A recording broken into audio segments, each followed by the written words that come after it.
Salut, c'est Marie-Noëlle Yoder pour Bible Tunes, la Bible pour ton quotidien avec Dieu.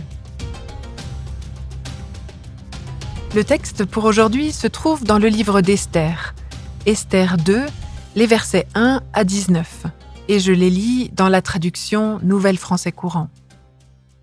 Après cela, la colère du roi Xerxès se calma. Il repensa à ce que Vashti avait fait et à la décision prise contre elle. Les jeunes gens attachés à son service lui dirent « Qu'on recherche pour le roi de belles jeunes filles vierges.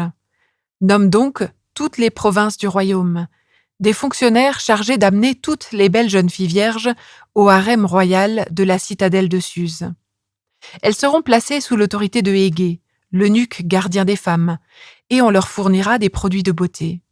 La jeune fille qui aura ta préférence deviendra reine à la place de Vashti. » La proposition plut au roi, et il l'accepta. Il y avait à la citadelle de Suse un juif nommé Mardochée, fils de Yaïr, fils de Chiméi, fils de Kish, originaire de la tribu de Benjamin. Il faisait partie de ceux que Nabuchodonosor, roi de Babylone, avait emmenés en exil de Jérusalem en même temps que Jéconia, roi de Juda. Mardochée avait adopté sa cousine Hadassa, qu'on appelait Esther. La jeune fille avait perdu son père et sa mère, et depuis leur mort, Mardochée l'élevait. Son allure était splendide et sa beauté remarquable. Après que le décret royal fut publié, de nombreuses jeunes filles furent donc rassemblées à la citadelle de Suse. Esther fut conduite, comme les autres, au palais royal et placée sous l'autorité de Hégé, le gardien des femmes. Elle lui plut beaucoup et gagna son affection. Il s'empressa de lui fournir tout ce qui était nécessaire à ses soins de beauté et à son alimentation. Il lui procura les 7 meilleures servantes du palais et les installa à la meilleure place du harem. Esther n'avait pas révélé son origine juive, car Mardochée le lui avait interdit. De son côté, Mardochée se promenait tous les jours devant la cour du harem pour se renseigner sur Esther et sur ce qui allait lui arriver. Les jeunes filles du harem devaient suivre pendant une année le traitement de beauté prescrit aux femmes. Les 6 premiers mois, elles étaient enduites de l'huile de myrrhe et les 6 mois suivants de baumes parfumés et d'autres produits de beauté féminins. Ensuite, chaque jeune fille se rendait tour à tour auprès du roi Xerxès. Lorsqu'elle se rendait du harem chez le roi, on lui donnait tout ce qu'elle désirait prendre. Elle se présentait chez le roi le soir, et le lendemain matin, elle était conduite dans un second harem dirigé par Shashgaz, l'eunuque gardien des épouses royales de second rang. Elle ne retournait plus chez le roi, à moins qu'il ne la désire et la fasse appeler spécifiquement. Vint le tour d'Esther de se rendre chez le roi. C'était la fille d'Abihaïl que Mardochée, son cousin, avait adoptée. Elle ne prit avec elle que ce que Hégé, l'eunuque gardien des femmes, lui avait conseillé. Esther attirait la bienveillance de tous ceux qui la rencontraient. Esther fut conduite dans les appartements du roi Xerxès, le 10e mois, celui de Thébet, la 7e année de son règne. Le roi aima Esther plus que toutes les autres femmes. Elle gagna sa faveur et sa tendresse plus que toutes les autres vierges. Il posa la couronne royale sur sa tête et la proclama reine à la place de Vashti. Il organisa, en l'honneur d'Esther, un grand banquet, auquel il invita tous ses hauts fonctionnaires et ses ministres. Il accorda une dispense d'impôts aux provinces et distribua des cadeaux avec une générosité royale. On rassembla une seconde fois des vierges. Dans le premier épisode, on a entendu parler de 3 banquets royaux. Après des mois de beuverie, la reine Vashti est invitée à comparer vêtue de sa couronne devant un parterre d'hommes. Elle refuse et elle est évincée. La plupart des Bibles pour enfants racontent la suite de cette histoire comme une jolie histoire très romantique.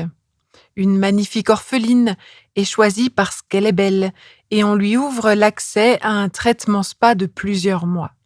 Après tout cela, elle est encore plus belle et le roi la choisit et il l'aime et il la nomme comme reine. En réalité, l'histoire d'Esther ne ressemble pas à un conte de fées.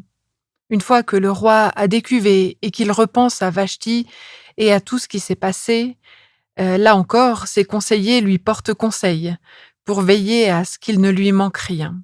Un rapt de jeunes filles vierges est donc organisé. Les belles jeunes filles vierges sont capturées. Dans le texte, les actions sont décrites sous la forme passive. Les jeunes filles sont amenées au palais, elles sont placées sous l'autorité de Hégé. Et le texte dit bien au verset 3 que toutes les belles jeunes filles vierges doivent être amenées et placées. C'est bizarre de constater à quel point cet épisode est banalisé. Cette situation m'a fait penser aux jeunes filles capturées par Boko Haram il y a 10 ans dans un lycée de Chibok.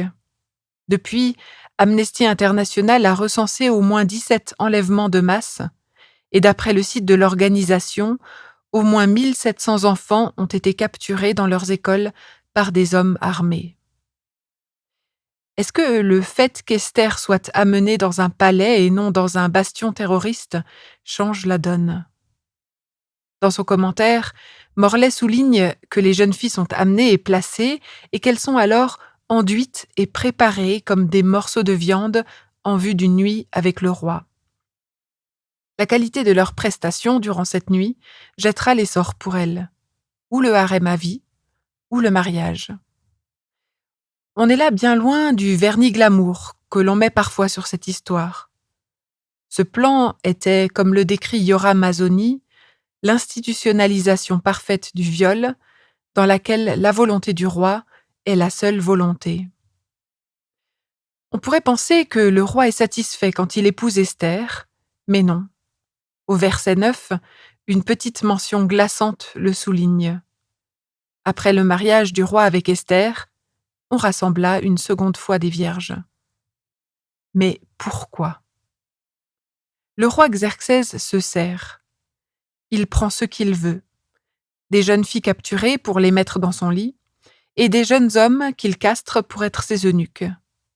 Hérodote, l'historien, mentionne particulièrement cette pratique en parlant du père de Xerxès, Darius. Dans ce contexte, le texte nous conduit à suivre le parcours d'une des jeunes filles en particulier, Esther. Il n'existe aucune trace d'Esther dans les archives de l'histoire de Perse, ni de Vashti d'ailleurs. Le texte biblique est le seul qui les mentionne, du moins avec ses prénoms. Le prénom d'Esther pourrait provenir d'Ishtar, la déesse mésopotamienne de l'amour et de la guerre, ce qui lui va vraiment bien. Son prénom juif, Hadassah, qui n'est mentionné qu'une seule fois, signifie myrrhe. Ça jouera un rôle décisif dans cette histoire le fait que Esther est juive. Mais son judaïsme est sous couvert. Elle ne l'affiche pas, elle ne le dit pas, elle ne le pratique pas. Elle obéit bien sûr en cela à l'ordre donné par son cousin et père adoptif. Mais pourquoi ne pas dire qu'elle est juive ? Peut-être que ce n'est pas si important pour elle, mais peut-être aussi que Mardochée redoute ce qui se passerait si le roi l'apprenait. Être juive, c'est se distinguer en faisant partie d'un peuple unique, avec une histoire unique. C'est être constamment quelqu'un qui fait partie d'un empire sans jamais totalement en faire partie. La pratique des lois juives pousse forcément à vivre un peu en marge de la culture environnante. Il y a des lois et des coutumes à respecter, notamment par rapport à la question de la pureté alimentaire et sexuelle. En fait, le judaïsme d'Esther, il est assez paradoxal. Tout ce qui se passe dans ce chapitre est vraiment problématique du point de vue de la loi, mais le texte n'en dit rien. Sur le plan alimentaire, les soins administrés, certaines formes de relations sexuelles, tout cela ne rentre pas dans le cadre de la loi. D'autres personnages de la Bible, comme Daniel et ses amis, dont l'histoire se passe dans le même genre de contexte, refusent de consommer des aliments impurs et de se prosterner, et cela les mène dans la fournaise ardente dont Dieu les sauvera. On peut rétorquer qu'Esther, en tant que jeune captive, n'est pas du tout dans la position de refuser comme l'était Daniel, mais c'est curieux que rien n'est dit au sujet de l'écart entre la pratique du judaïsme et la situation dans laquelle Esther se retrouve. Le deuxième élément que l'on peut observer est le caractère d'Esther. Dans ces circonstances qu'elle n'a pas choisies, elle s'est tirée parti de la situation en choisissant de coopérer. Elle coopère en obéissant à Mardochée sur le fait de ne pas révéler son identité juive. Elle coopère pour les soins. Elle coopère dans les relations avec le gardien des femmes. Elle coopère même lors de sa nuit avec le roi. En coopérant dans ces circonstances, qui étaient vraisemblablement les mêmes que celles que Vashti avait traversées, Esther adopte la stratégie contraire à celle de Vashti. Elle choisit de jouer le jeu du roi. Certains la voient comme si pure et si innocente qu'elle ne questionne pas ce qui lui est demandé. D'autres la voient comme manipulatrice et calculatrice. Mais les récentes études sur le trauma et le stress post-traumatique peuvent fournir ici une grille de lecture pour interpréter son attitude. Après la perte de ses parents, sa vie avec Mardochée, dont la Septante dit textuellement que Mardochée l'élevait pour en faire sa femme, et le rapt des jeunes filles, le traitement et la nuit avec le roi, elle avait de quoi être vraiment secouée et traumatisée. Alors à la fin de cet épisode, j'aimerais adresser une prière pour toutes les jeunes femmes et les jeunes hommes qui se retrouvent dans des réseaux de traite humaine. Seigneur, prends pitié. Apporte la délivrance aux prisonniers. Que ta justice soit faite sur la terre comme au ciel. Amen. Merci de m'avoir écouté sur Bible Tunes et au plaisir de poursuivre ce parcours avec toi dans un prochain épisode.